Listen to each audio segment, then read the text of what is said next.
Malaysia's geography is amazing. Straddling the Asian mainland and the Malay archipelago, Malaysia is divided into two distinct regions. Peninsular Malaysia and East Malaysia, separated by around 640 kilometers of the South China Sea. Peninsular Malaysia, sharing borders with Thailand and Singapore, features flat plains on the coasts and jungles and highlands inland.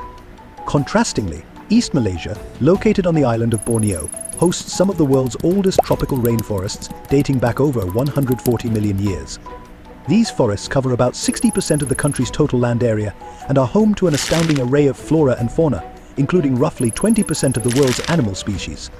Malaysia's mountain ranges, such as the Titiwangsa Mountains in the peninsula and Mount Kinabalu in Sabah, influence climate and water resources.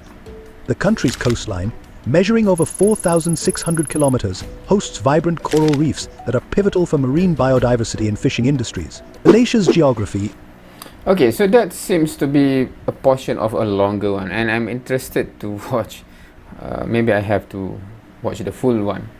But let me just highlight several things that it's not new information, but maybe I related on that information in some way. Is amazing. Straddling the Asian mainland and the Malay archipelago, Malaysia is divided into two distinct regions. Peninsular Malaysia and East Malaysia, separate.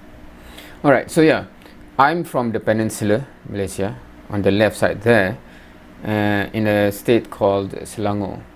And I have been to all of the states in the peninsular side. For East Malaysia, I have only been to Sarawak, I believe.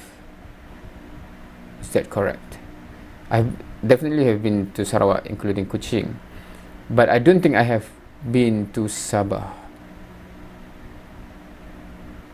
I don't think, right? So that's the only state that I have never been to in my country.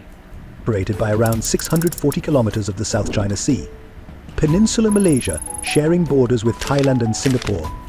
Yeah, so this is interesting in the sense that in some part of the world that I have been to, some people know the other countries better than us. This is back in the day. I'm not sure now, because there are certain news, world news, etc., where some people may come across about Malaysia perhaps at an elevated level compared to before. But when when I arrived in France for my PhD, of course this is not to say, because how to say, like, I'm ignorant about the fact of many other countries, especially smaller countries around the world. So it is just normal for other people across the globe ignorant about your country, many details of it, right? So when I reached there, in my university, there's someone already doing his PhD from Thailand and several others from China, and I went into the same group. So the only exposure of my supervisor that he know of in this region is from the guy from Thailand. And when I fill up the information in the form, so I of course wrote in English, the Roman letters in English, right? And he said, he looked and he said, "Wow, your writing is so nice." And at that moment, I didn't understand what his remark is about, because okay, later that I know, actually because the person from Thailand, he wrote in his native language, in Thailand, in Thai, and the person is not that used to write in English, meaning the Roman letters and writing in English, right?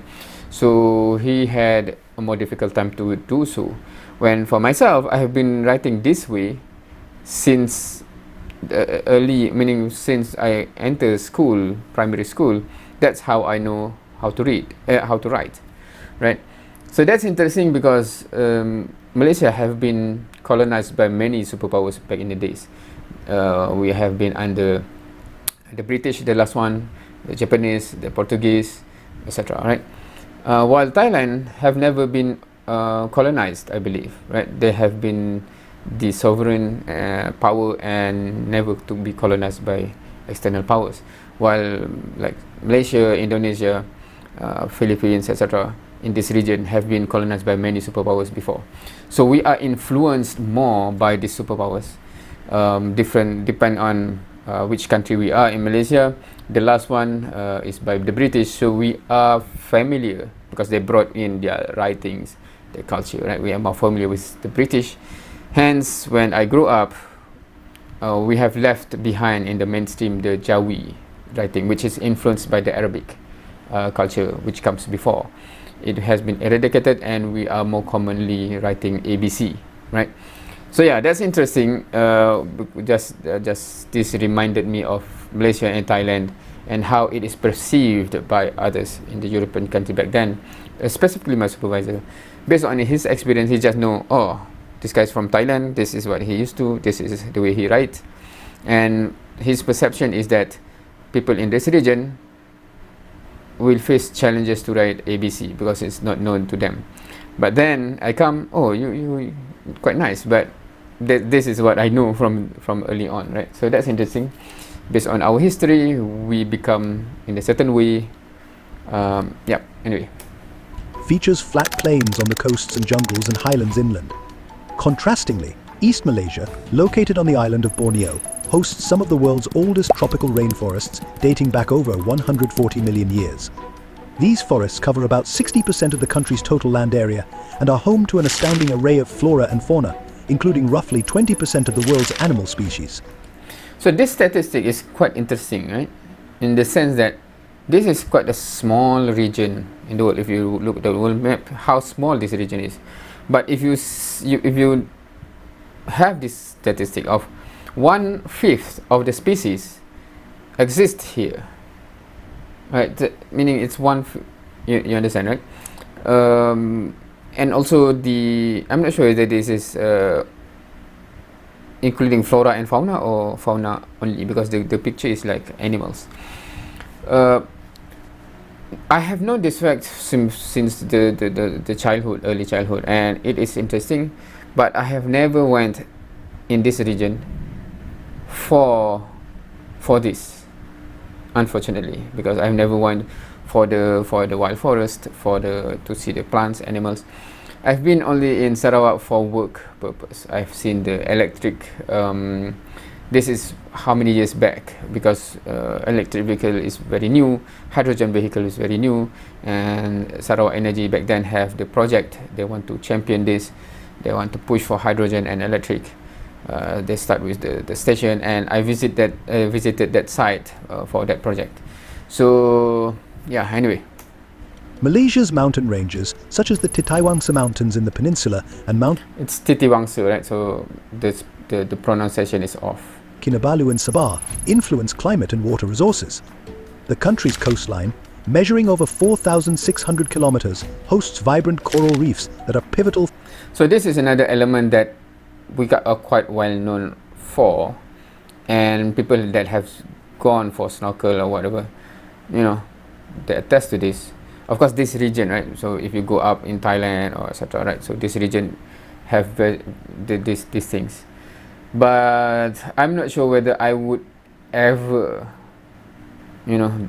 because going to the sea, swimming at the sea, even swimming, snorkeling, whatever, those things are not part of what I like to do for whatever reason. Maybe I don't like salty waters, because when I'm thinking about swimming, it's swimming pool or a river where the water is not salty water. But to go to sea, even if my children let's go to the sea, to the beach, I don't like to the feeling afterwards that have to wash off the salty waters. For marine biodiversity and fishing industries, Malaysia's geography. Anyway, so that's it for Malaysia's geography.